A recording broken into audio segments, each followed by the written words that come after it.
भारत के सबसे बड़े उद्योगपतियों में से एक रतन टाटा के निधन से पूरा देश शोक में डूब गया है। लेकिन उनके जीवन के आखिरी सफर में जो चेहरा सबसे आगे दिखा वह था शांतनु नायडू। नम आंखों से बाइक पर आगे आगे चलते हुए शांतनु रतन टाटा के प्रति अपनी अनोखी दोस्ती और गहरे संबंध को दर्शा रहे थे। इस वीडियो में हम जानेंगे कि शांतनु कौन है, उनकी रतन टाटा से दोस्ती कैसे हुई और कैसे वह टाटा के इस अंतिम सफर का हिस्सा बने। इस भावनात्मक यात्रा को देखिए और समझिए कि यह सिर्फ एक दोस्त की विदाई नहीं बल्कि एक युग का अंत है। शांतनु नायडू सिर्फ 31 साल के हैं, लेकिन उन्होंने अपनी उम्र से कहीं अधिक उपलब्धियां हासिल की हैं। उन्होंने कॉर्नेल यूनिवर्सिटी से पढ़ाई की है और टाटा ग्रुप में जनरल मैनेजर के पद पर कार्यरत थे। लेकिन उनका सफर सिर्फ यहीं तक सीमित नहीं है। वे एक उद्यमी, लेखक और समाज सेवी भी हैं। उन्होंने मोटोपॉज नाम की एक संस्था शुरू की जो सड़कों पर घूमने वाले कुत्तों की सुरक्षा के लिए काम करती है।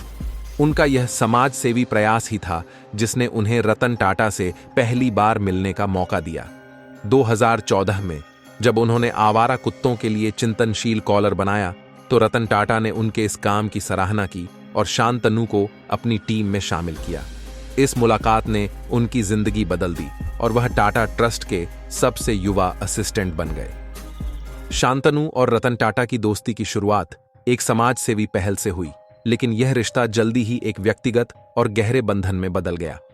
रतन टाटा को शांतनु की सोच और काम के प्रति समर्पण ने प्रभावित किया। पिछले 10 सालों में शांतनु नायडू रतन टाटा के सबसे भरोसेमंद सहयोगी और दोस्त बन गए।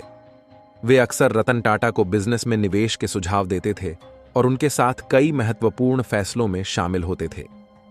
टाटा के साथ उनका यह सफर न सिर्फ प्रोफेशनल था बल्कि व्यक्तिगत भी था।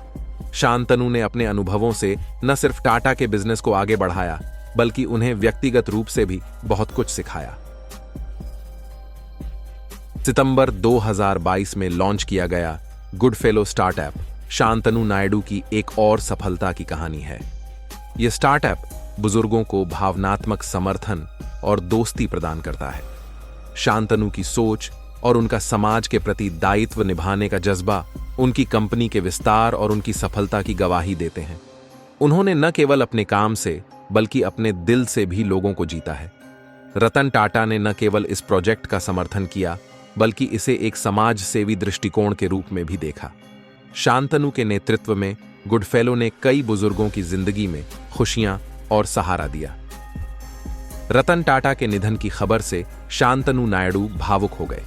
उन्होंने अपने सोशल मीडिया अकाउंट पर एक दिल को छू लेने वाली पोस्ट शेयर की जिसमें उन्होंने लिखा, इस दोस्ती ने मेरे अंदर जो खालीपन पैदा किया है मैं अपनी पूरी जिंदगी उसे भरने में बिता दूंगा। प्यार के लिए दुख की कीमत चुकानी पड़ती है। अलविदा मेरे प्यारे लाइट हाउस।